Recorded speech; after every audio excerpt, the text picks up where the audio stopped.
ওরকম করলে চলে না। আরে তুমি না রিটায়ার করছো, তোমাকে ডাকে কেন? আরে এই রফিকুল্লাহকে দরকার হবে, অন্য কাউকে দিয়ে তো হবে না নেগোসিয়েশনের জন্য। এটা তো ওই লোকরা বুঝতে পারতেছে। আর লুক বেবি, আমার চ্যানেলে অ্যাটাক হয়েছে। ইয়েস, আমার চ্যানেলে অ্যাটাক হয়েছে। দেখো দেখো দেখো। হোয়াট দ্য ফাক, তোমার চ্যানেল অ্যাটাক হয়েছে, তুমি এত খুশি কেন? টিআরপি টিআরপি, আমার চ্যানেল এখন। যেতে পারবেন না। আপনি নিউজ দেখেছেন? দেখেছি। আরে চ্যানেল বাংলা অ্যাটাক করেছে, জিম্মি কাইডে স্যারের সাথে নেগোসিয়েশন করতে চায়। আপনি জানেন স্যার এই টাইমটায় প্রতিদিন মায়ের সাথে সময় কাটায়।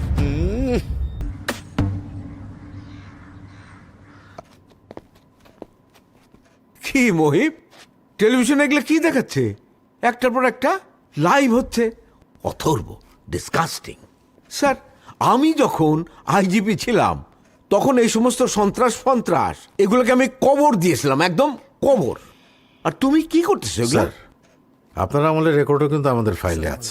আসসালামু আলাইকুম স্যার। ইসলাম স্যার। বসেন। কি হে মিনিস্টার, কি অবস্থা? তোমরা হচ্ছে ইয়াঙ্গার জেনারেশন, তুড়ি মেরে সব সমস্যার সমাধান করবে, তা না এই আমাদের সবাইকে, মানে পুরো দেশটাতেই তো ঝামেলা বাঁধিয়ে দিয়েছ। বসেন।